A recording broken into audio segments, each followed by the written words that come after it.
This is my take, so don't hate. Greetings. Welcome to another episode of My Take on this Thursday, August the 26th, 2021. Can you believe it?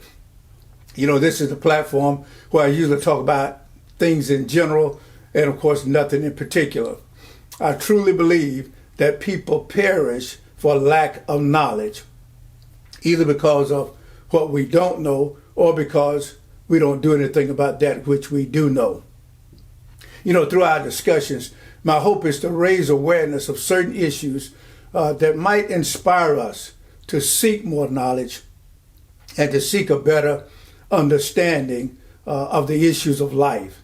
Last week, I introduced a series on one such issue entitled Suicide is Not Painless, which is counter to the MASH theme song that says suicide is painless. And of course, the topic of discussion is suicide. The goal is through awareness and education, as well as through encouragement, the goal is to help people, to help us to understand the value of life and that there are much better alternatives to suicide. There are many more options available to us. And my plea is that we consider all options before crossing a line from which we cannot return. Today, our topic is when pushed to the brink. When pushed to the brink, push back. When pushed to the brink, when pushed to your limit, then push back. And I get more into detail on that a little bit later. And then, it's a three-part series. So far, it is a three-part. Could grow into a four-part or five-part. I don't know. But right now, we're looking at a three-part series. The next two scheduled topics that I'll be talking about are how to live with yourself when you feel like dying. How to live with yourself, or how to live when you feel like dying. And then thirdly, whatever you find yourself in, whatever predicament, whatever situation that you find yourself in, checking out or committing suicide is not the way out. Checking out is not the way out. And let me say from the outset that if you or a friend or a loved one have any thoughts at all about harming yourself in any way whatsoever, please, I beg of you, please seek professional advice and counseling immediately. I mean, immediately, please.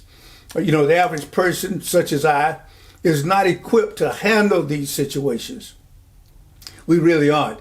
And even as a pastor of a church, I don't feel adequate. I don't feel that I'm really equipped to deal with situations where a person may be thinking of taking their own life. You know, and sometimes, we don't really know what to say. We don't know what to do. And when you don't know what to say, when you don't know what to do, sometimes our ignorance can be detrimental. It can be counterproductive, or God forbid, it can be deadly. And certainly none of us want that. In times like this, it is not the time for bad advice. It's not the time for us to play doctor. And I would say, please don't allow those thoughts to linger or go unchecked if there are those out there who may have had some thoughts about suicide. Just know that there is help available. And perhaps you may be in a situation where you know someone. Maybe they have expressed that to you, that they have those thoughts, that they are thinking about that. So let me say, in every situation, take it seriously. Now, I'm very well aware that there are those who just talk. They don't intend to do anything. Sometimes they're looking for sympathy. Sometimes they're trying to garner some excuse for something that maybe they have done or that they may be into. But I would say to you, instead of us trying to analyze those situations, take every threat seriously. Take every threat seriously. And please let people know that there is help available. And, if there's someone who's worried about, well, I can't pay a doctor, I can't pay for counseling and all of that, there's help available without any cost to you. And I don't want to see anybody die for any reason or from anything. And certainly I don't want to see anybody take their own life when there is a better way. And I realize that sometimes people can think, they can believe that there is no other way, that there is no such thing as a better way. But trust me, my friend, there is a better way. And there's help available. There are people who are trained and anointed to assist persons who may be considering taking their own life or may be considering hurting themselves.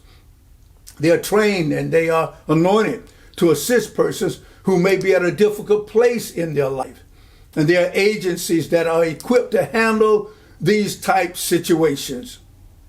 Not everybody can do it. Sometimes we can make matters worse, but on the other hand, others of us can explore the opportunities for us to learn how to recognize when a person has thoughts of suicide, or even sometimes how to deal with it ourselves. We can seek out knowledge and training in how to recognize, because sometimes it may be closer than we think. And that's not just not counting ourselves, but people around us. It could be in our spouse. It could be with our children, which is a big problem today. It could be in a loved one, a friend, or it could even be a stranger. And you may find yourself in a situation one of these days where you are confronted with a person who is talking or threatening suicide, and it may be left to you, my friend. And I'm not trying to dump anything on you, not trying to put any blame on you, put any pressure on you. But what if we do find ourselves in a situation like that? Well, we are there. Nobody else is there but us. And a person is talking about suicide. What are we going to do? What are we going to say? So it's good for us to seek knowledge, maybe even to get formal training in how to recognize and how to deal with that kind of a situation. Okay? Because you never know who we might be able to help somebody. If I'm in a position where I can help, I want to help. All right? And we can learn, how to respond in a situation like that, what to do, what to say. Because we don't always know. How do we respond to such a threat or to potential threats? Often what we think will work and what we think will help is not at all what will help. And we certainly don't want to make matters worse. But nor do we want to miss the signs and the signals that a person may be leaning in that direction. A person thinking of suicide can be a very sensitive and volatile situation, and it has to be handled very carefully, as we say sometimes, with kid gloves. It's not the time to cut loose, spewing out of our mouths whatever comes to our mind, without considering what effect it may have on the person. Sometimes we have to just hold our peace for a moment and pray about it, ask God to guide us. We definitely don't want to play the Dirty Harry, trying that reverse psychology trick. And please don't make the mistake of dismissing the signs or ignoring what a person may be trying to convey to us about what's going on in their mind and in their heart. It may be that a person having suicidal thoughts are crying out for help, perhaps hoping that someone will give them a reason to live, or that will stop them, or at least delay them long enough for them to think better about what their situation is. There are sometimes people that are hoping that somebody will intervene, that somebody will stop them. And I believe in most cases people want help. I believe that they want a better way out. They may not want to do it, but may feel there is no other choice. There's no other alternative. And yes, there is. Suicide is considered a public health issue, more specifically a mental health issue. And I don't usually bore us with statistics, but I feel I need to share certain facts with you this time around, just to give us some idea about where we are with this whole thing of suicide. Because some of you may be asking, Pastor, why are you bringing this up? Why are you talking about this? And you know how we think sometimes. No matter what we talk about, no matter what we preach about, no matter what we discuss, one of the first things that comes to people's mind is that something that they are going through? You talk about it. As I just come out of a situation where I talked about homosexuality, and then people may look at you like, well, is that something you're struggling with? I may talk about suicide, and then people, well, is that something you're dealing with? No, we're just trying to teach people. We're just trying to raise our awareness, okay? So let me get my glasses. Well, I may be all right without my glasses. Now, this is according to CDC. This is according to CDC. They say many factors can increase the risk for suicide or protect against it. Suicide is connected to other forms of injury and violence. For example, people who have experienced violence, including child abuse, bullying, sexual violence, have a higher suicide risk. Says being connected to family and community support, having easy access to health care can decrease suicidal thoughts and behaviors. Listen, suicide rates increased 33% between 1999 and 2019. Says with a small decline in 2019. Listen to these statistics. Suicide is the 10th leading cause of death in the United States. It was responsible for more than 47,500 deaths in 2019, which is about one death every 11 minutes. Are you hearing what I'm saying? Says the number of people who think about or attempt suicide is even higher. In 2019, 12 million, are you hearing me? 12 million American adults seriously thought about suicide. Listen, 12 million.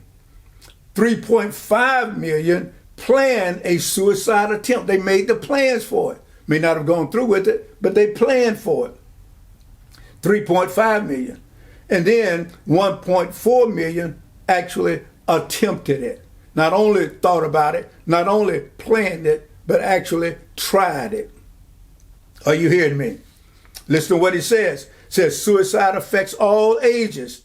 It is the second, my friend, the second leading cause of death for people ages 10 through 34. The fourth leading cause among people ages 34 to 54, and the fifth leading cause among people ages 45 to 54. Listen to what it says now. Some groups have higher suicide rates than others.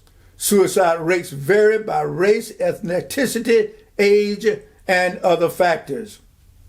The highest rates are among whites in America, Native Americans, Alaska Native, and non-Hispanic, what they call non-Hispanic white population. Other Americans with higher than average rates. These are those with higher than average rates of suicide. Veterans, people who live in rural areas, that's a bit of a surprise to me. Workers in certain industries and occupations like mining and construction. Listen to this one. Young people, listen, young people, our children, our young people, teenagers, young people, young adults, young people who are lesbian, gay, or bisexual have a higher rate of suicidal tendencies and behavior compared to their peers who identify themselves as what some people call being straight. Suicide attempts cause serious emotional, physical, and economic impacts.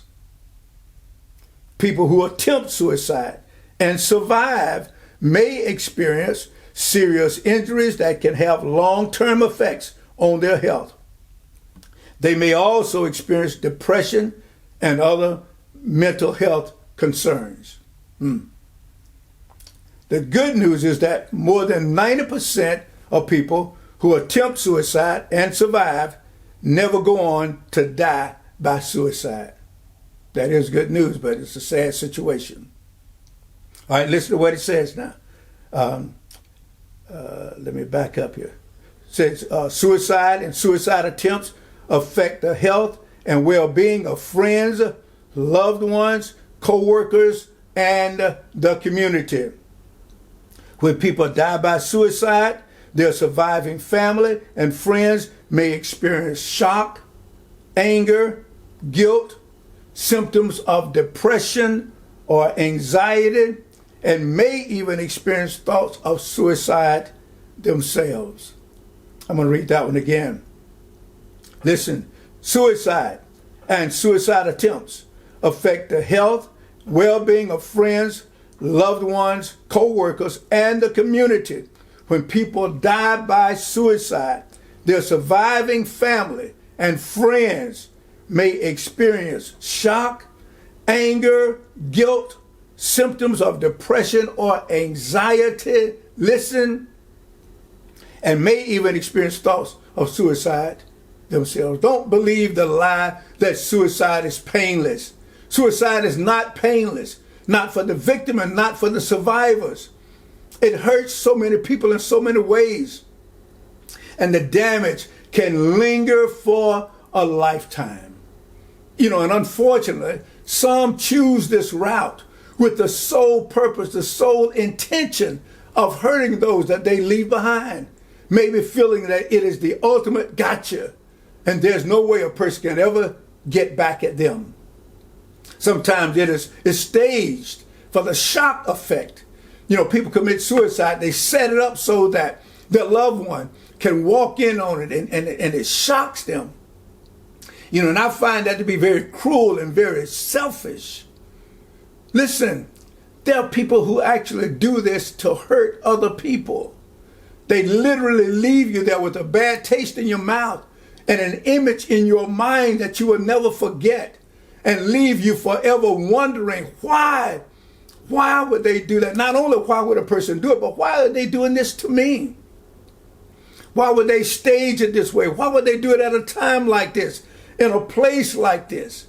Why would they do this to me? And unfortunately, it happens. Sometimes persons may actually believe that suicide for them is helping you, relieving you of some problem or some pain, not knowing just how much they are really hurting you. They may feel that they are getting out of your way, or freeing you up, or relieving you of some burden. Maybe they feel like they are a burden to you. I say again, please hear me, my friend. Suicide is not painless. And when it comes to people who think like that, who knows the mind of an individual, who or what is controlling their mind? There are a number of things and number of reasons that may cause a person to consider suicide.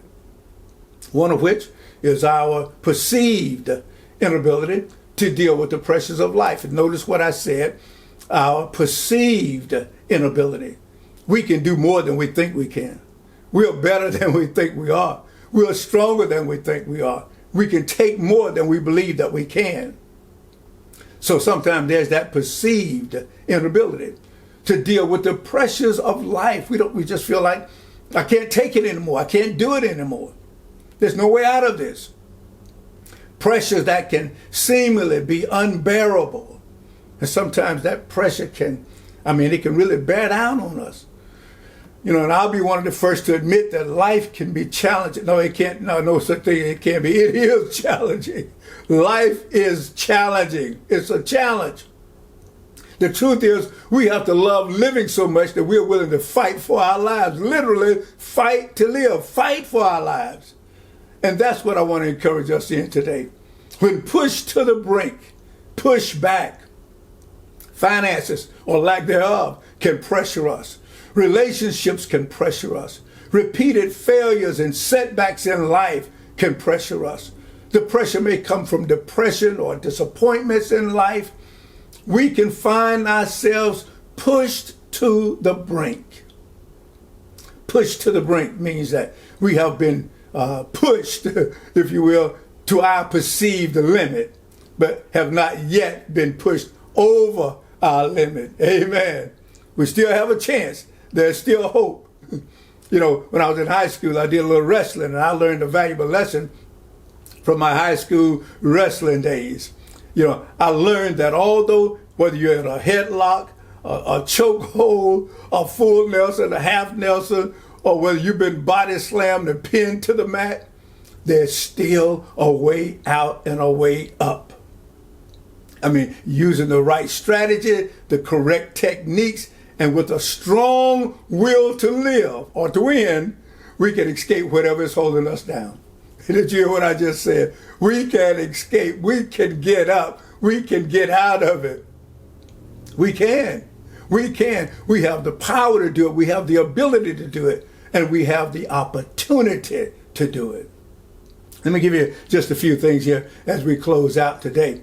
Let me give you about 4 or 5 things that I believe will be helpful to us, and not only help us to deal with the pressures of life, but to help those others who are around us that we want to see live. We want to see them survive, and we want to be able to do whatever we can. And sometimes our attitude and how we deal with things and our demeanor and our behavior has an effect on people around us. And I believe that if we live in a positive way and deal with things in a positive way, then I believe that we can inspire others and we can influence others to do the same. I believe that through our own actions, through our own attitudes, we can influence other people who may be thinking of suicide, who may be thinking of just throwing it all in, just giving up everything. And I believe that through how we deal with the adversities of life, if you will, that we can influence them and we can inspire them. Okay? And even though it may not be something that we've ever thought about or ever considered, we can still make an impact on others. We can help them, and we want to help. We don't want to hurt. We want to help. We don't want to push them over the limit. We want to help bring them back. Okay? So first the thing is I believe this is very important, is what our perspective. And you know what perspective is? That's how we see things. That's kind of our outlook on life.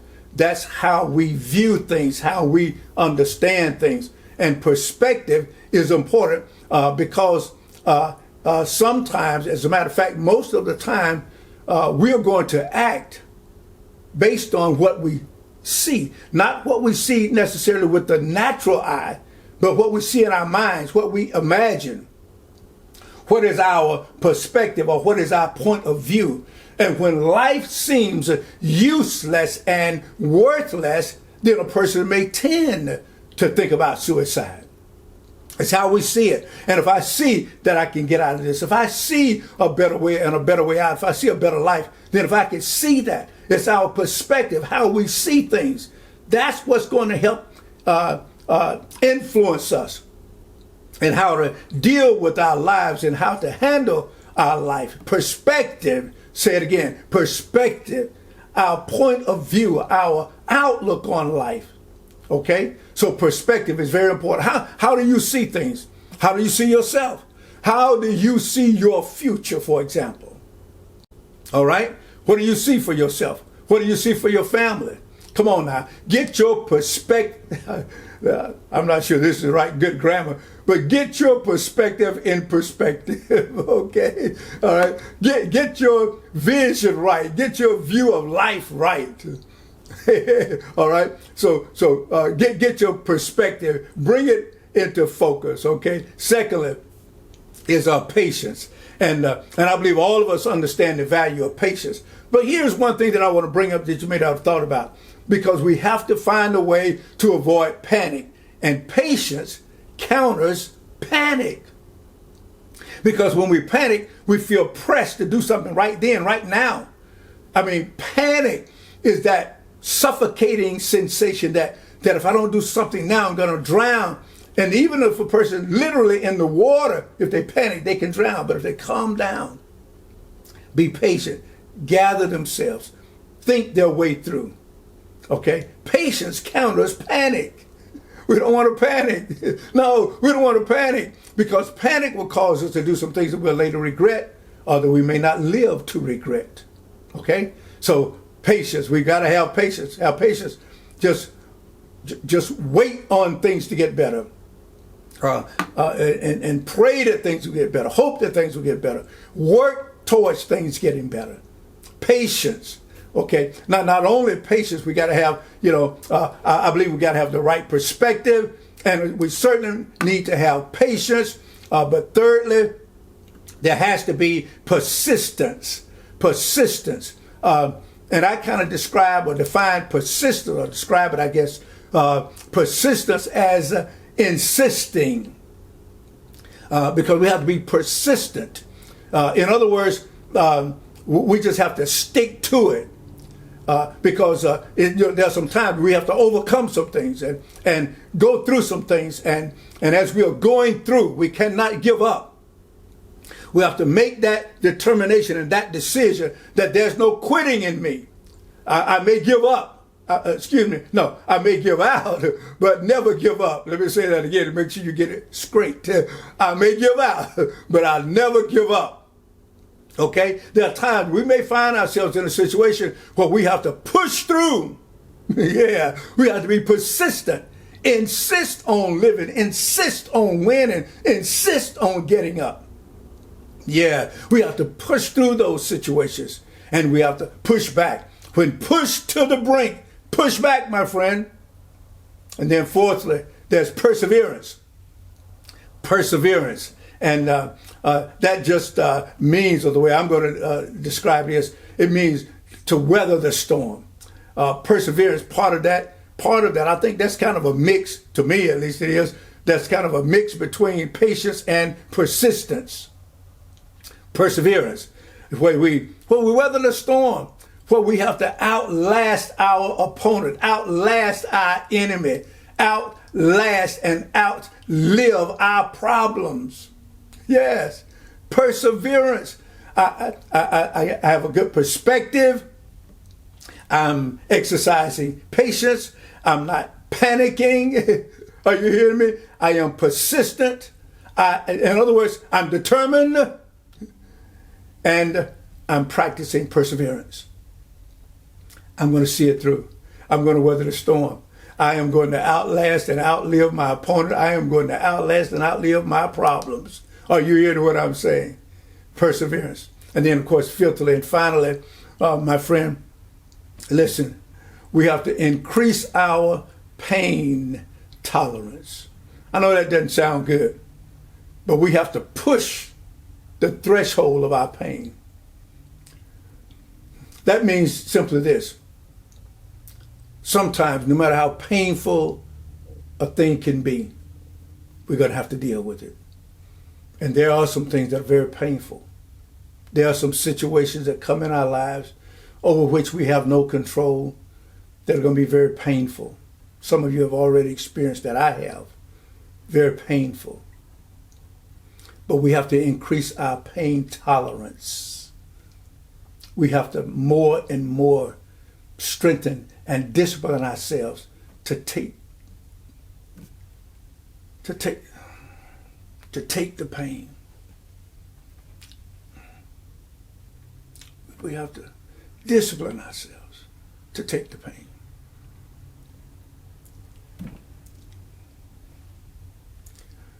Oh, excuse me a moment. But I just had thoughts of, when I was in Vietnam and so many times faced death and pain. And there were times that you couldn't even cry out. You couldn't yell, ouch. You had to take the pain. You had to deal with it. And whether that pain is physical pain, emotional pain, whatever it is, sometimes if we want to live badly enough, we have to push through the pain. There are times if we want to make it, if we want to live to see another day, we just got to take the pain. No, not give up. Be patient, be persistent, persevere, and take the pain. Remember what I said? She pinned to the mat. in a chokehold, in a headlock, there is a way up and there is a way out. Sometimes it may involve dealing with the pain. In my church, First Baptist have heard me say this before, and I'm going to say it again to you. There are some things that we are either going to have to live with or die from. It's that simple. Now that's my take. What do you have to say? Sound.